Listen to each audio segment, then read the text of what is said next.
segment 4, we're going to learn about the kiln, how to load it, how to fire it, and then how to color those wonderful things that came out of the kiln. There are kilns that are digital, the newer, more modern ones, and there are manual turn-up kilns. We have programs for firing them that should be successful for you. Coloring possibilities, we've tried to keep it simple. We're only using acrylic paint. We are not using glazes. And so after you've colored your projects, you won't need to fire them again. We're going to show you 2 different kinds of kilns, and hopefully you've got one of these in your school. This is an older style of kiln that you turn up manually. It's a little tricky to do this control area here, so we're going to show you how that works, and also loading the kiln. There should be a bottom shelf in the kiln that stays there. Don't take it out. It should be held up by 4 posts if you have half shelves. So if you come and look inside the kiln with me, I'm going to put this in place. You can see that there are 4 posts in this kiln because each half shelf will have 3 posts. 1, 2, 3 touching the shelf. You do not want more than 3 posts. That's all you need. More than that is not good. So you have loaded your bisque in here. If you want to take a look in this kiln, you don't have to be careful about them not touching each other because we're not using any glaze. You just want to think about how fragile they are so that you're not putting something heavy on top of something fragile. Also, putting things inside of pots can be risky as well because the pot can shrink and it can get stuck inside of there. So first thing we're going to do for this manual turn-up kiln is we'll take the switches on the side, make sure they're all turned off. We're going to be firing this to cone 04, so we will find a box for cone 04, and it will either have a cone or a bar, which is the same thing, only it's not slanty, it's just straight. And that's going to go down inside of here as I hold this up on the outside. So this weight is what's going to turn off the kiln. This little device is holding it in place. As this cone melts inside the kiln, it will release this weight, turning off the kiln. Make sure you never have any boxes or anything scattered in the way here, because if this does not fall freely, it will not turn off. So we're going to put this cone in place inside the kiln. I'm going to lift this weight, hold this down. Go ahead and show us. Now I'm coming inside the kiln and I am putting the cone in place, which holds the rod in place. Next thing, I want to turn on this timer, and it's got the hours on here. I'm going to turn it up to 15. Probably the firing will take 12 hours, but if I have it set at 15, then I'm sure the kiln will stay on until it's finished. Don't worry about burning down the school, please, because these kilns are very, very safe. It has the timer that in case something didn't turn off properly, the kiln would turn off automatically. There are also vents at your kilns that will suck the hot and possibly dangerous air out of the school building.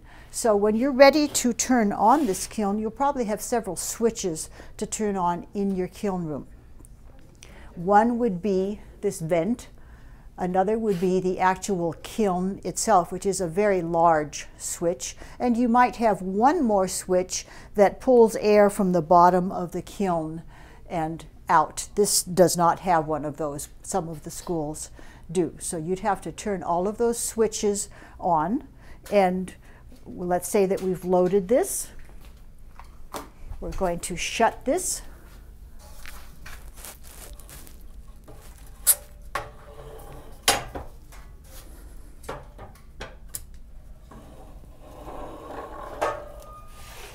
You'll notice that there's no plug in this hole. That is to vent out the moist air as this heats up. We're going to push this button right inside of this weight. Notice that this light has gone on. If this light has not gone on, nothing's happening. This is still off. We have all of these switches to off. So we've put the cone in place, we've set the timer, we've pushed the button, the light is on. Now we're starting our firing. All 3 rings are on low. You will be able to download a paper that will tell you how often you want to turn this up. You have to do this yourself. Every several hours you're going to be turning these switches until they are all on high. So download the paper that is connected with this video and you'll see how to do that. The next kiln we're going to look at is a digital programmable kiln, and for this one you need to get it all set, but once it's set and on you don't need to do anything. You just go away. So again, you still have 2 or 3 switches to turn on when you come in the room, and this will be saying something on your screen. Press it several times because it might clear off what was on from the previous firing. You are using cone fire mode. We're going to press cone fire. This says preheat 0. We don't want to preheat anything, so we like that 0. We press enter. Cone 04, that's what we want. Cone 04. Let's say if we wanted to fire it to 06, just so you know how to do that, we're just going to press 06, look at it, looks good, press enter. So we're going to do this slowly, and we're going to look here, pick slow, press enter. Hold, that means to keep it hot once it's reached the temperature. We don't need to do that. We're finished when it reaches temperature, and so we want this to say 0, press enter. But now we want it to start. All we do is press start. As this works, it will tell you the internal temperature of the kiln. It's now 57 degrees, and this will let you know at what point this is. After both of these kilns have finished, you're going to need to wait a good long time before you open them. For this kiln, I would wait at least until it's around 250 degrees, and then you don't need to open it all the way. You can put a brick in here to hold it open, or a post, so that the heat can cool naturally. Same for this one. You don't open a kiln when it's very hot because you're taking the risk of cracking the ware that is in it. That's really all there is to it. These kilns are very safe. There's probably somebody in your building who can hold your hand while you're doing all of these things and help you feel more comfortable. It's a scary thing to do. It goes to almost 2,000 degrees in here, and that's pretty hot. But these are well designed, safe to use, and get some help and you'll be a big success, and your kids will have so much fun. You'll be the most popular teacher in the school. And that's the end of our video for now, and hope you've enjoyed it, and hope you're inspired to let your kids be as creative as possible and have an awful lot of good fun. Goodbye.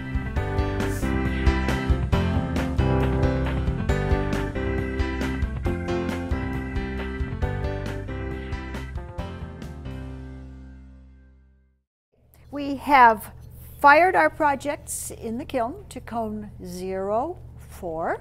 We've done it slowly because it's raw clay. We make sure they're totally dry before we fire them.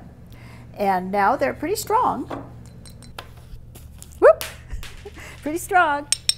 But we still want to be kind of careful with them. And I'm going to show you an easy way to finish them without glazing them. Glazes are a special challenge, and we will get to that later, but you could do a great job with acrylics. I have done acrylic paint on projects for over 20 years at South Colby Elementary. Been really happy with it. So take the easy way out and let's just do acrylics to start with. So the first thing I do with any of the projects is to make a wash. I'll show you how in a moment, and show you how this works on the clay. The purpose of the wash is to cover up all of the white clay and to accentuate some of the details on it. So it tends to settle. So I tell the students, stir, 1, 2, 3, wait, 1, 2, 3, and then it's very, very wet when you put it on. That's what you want. You don't want it dry, you don't want it solid. It's a wash because it's full of water. You can also take a paper towel if you feel like you've got too much paint on, and you could wipe off some of the extra. I'll usually mix a wash as a kind of a brownish or blackish color, and you can see how this has made the ears, the eyes, the mouth all show up quite a lot. I do insist that they cover everything that they can see while this is sitting on the table. I insist that they cover with the wash. And it seems like an extra step, but it's worth the extra time because they will not get their top coat of colored paint covering up the white. It's just too hard to do. They can't get into all these crevices, but with this watery wash, they can be sure that everything is covered, even the edges, because when that's on the wall, that will show. This got a crack in it. That sometimes happens, and maybe if you're lucky, it stays in one piece, or you can glue it together later. I keep some wood glue, looks like Will-Hold glue, only it's a little bit stronger. Keep that with me, and some masking tape, and glue things together. So if children say, am I done? I say, can you see any white? I see some white. There's some white right there. You've got to turn it around and work at it from all edges. You might need to poke sometime with your brush. Before we do the actual painting, I do give a lesson on how to use a brush. And I'll usually take a large brush and do it on someone's back and show them that when you use a brush that you're pulling it towards you. You don't scrub it back and forth. Doesn't matter which direction you're going, it's going towards the end of the brush, from the tip to the end. You don't push it away and you don't scrub with it because that will mess up the bristles. And for the younger children at least, if they know how to use the brush correctly, they will do it.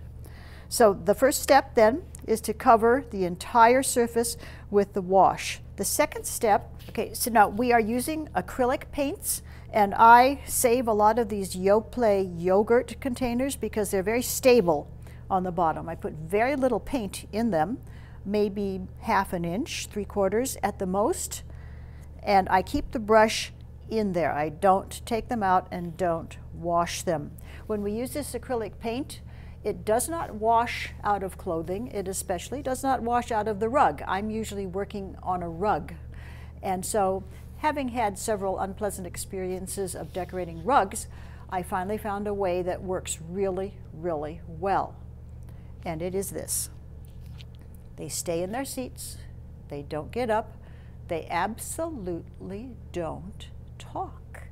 And even your class can do that. They can all do it if that's the only way you let them paint. I've been doing it for years. It's quite relaxing to have a whole class full of children quietly focusing on what they're doing. It will please you greatly. So they are only allowed to whisper to an adult about asking for something or asking for directions, or for a student asking to pass the paint. We practice this. We say, John, please pass the paint.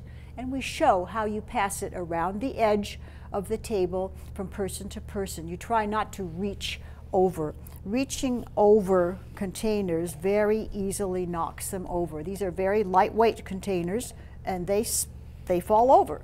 They're just very risky business. So for the past, I'd say maybe 3 years, I haven't had a drop of paint on the rug. And The custodian used to call me, instead of Donna the Clay Lady, he called me Donna the Mess Lady. But I have not spilled anything for years now, and I'm mighty proud of it. So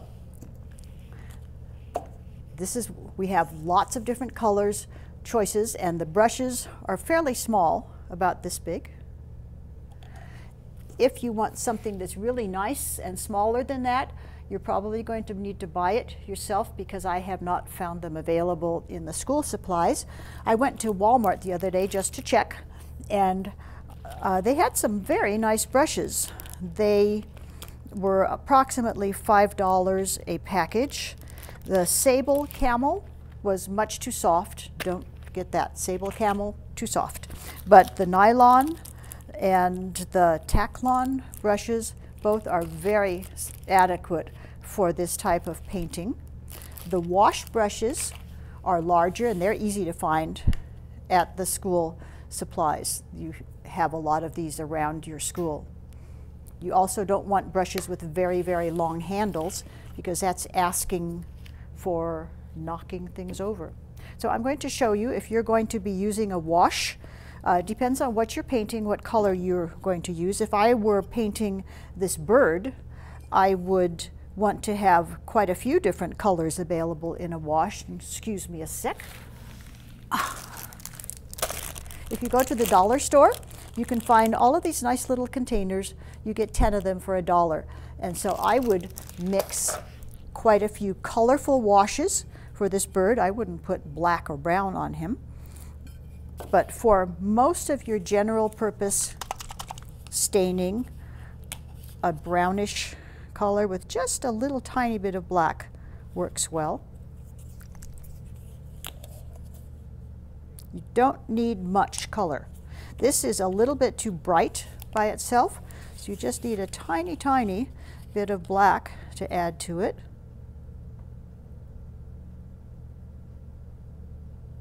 There is some in here.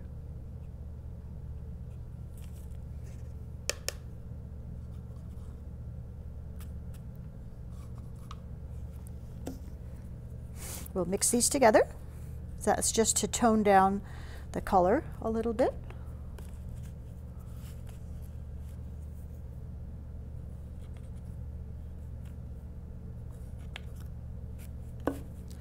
And then, mostly, it's water. You can save these from one project to another and just put the lids on them, consolidate them, and they will keep. Also, the paints that you have in here, of course, we wash the brushes, but to save the paints, we just take a spray bottle, a couple squirts in here, put it away, and I cover them with a thin plastic and pile newspapers on top, and that keeps them from drying out. Or you could purchase the ones that have the lids already on them. So once you've done your wash on these projects, if you think it looks nice that way and you're done, fine, you can stop. But like for this, if I had done colors all over here, I would have some colors to do the beak and the eye and some of the various details. If I were doing this cat, I would put this brownish wash on him and then have various colors available, black, white, brown, whatever, to paint his fur, and that goes right on top of the wash. Acrylic paint does not need to be fired, so the best thing about this is when you're finished painting, you're done. When the children are sitting at their tables, I don't cover the entire table with newspaper. I found that edges sticking out, things fall very easily. And so each child has a paper like this as a placemat with one or two in the middle of the table for extra paint. Also, you can give each child a cardboard. They can put their project on it, and as they work, they can turn it like this. We have had students in the past turning the paper to look at their project and dump a whole container of paint on the floor. So that's where I came up with this idea. Encourage them to get down and look at various levels to see that they're not missing any places. Another tip, it's very handy for the students to have a piece of paper towel to keep their hands a little bit clean, also to wipe up drips. So before class, before the students are there, if you get a mat knife, and you can get paper towel roll ends from your custodian,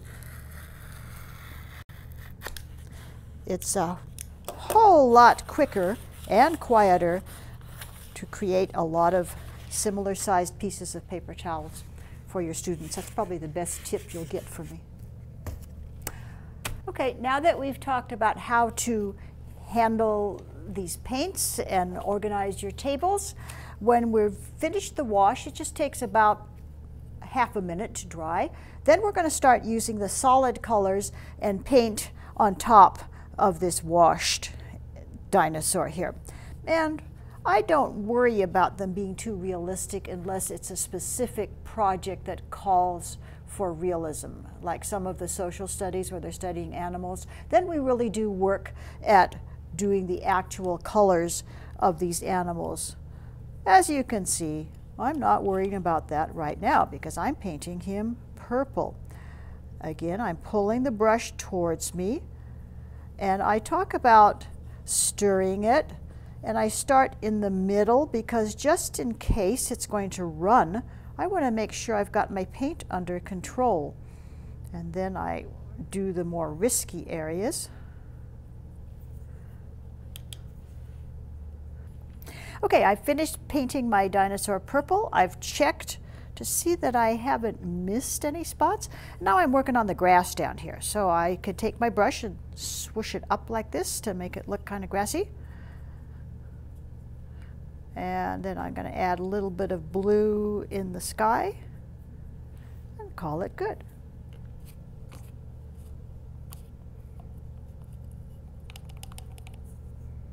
Ooh, this brush is very large, larger than it should be.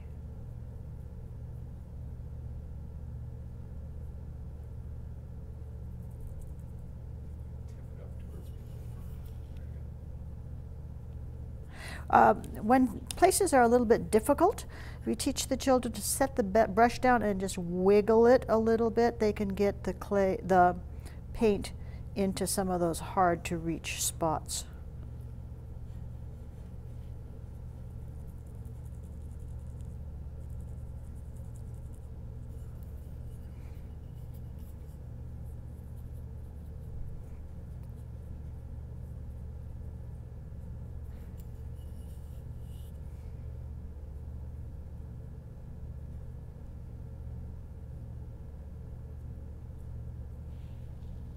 I encourage children to use a Sharpie for the eyes because very few students can control a tiny brush or even find a tiny brush to do an eye like this. So it works much better to use a Sharpie, and you can just tap it on the eye to fill in the area.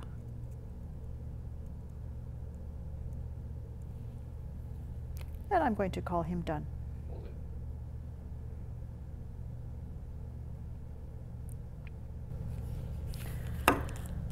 So for the bird, I would, as I told you before, use a variety of different colors of washes, have them available, and the children can choose which colors they want to use.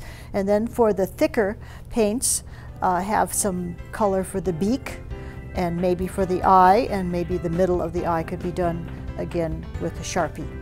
And these are done. They don't need to be fired. They can be wrapped and taken home as a present today.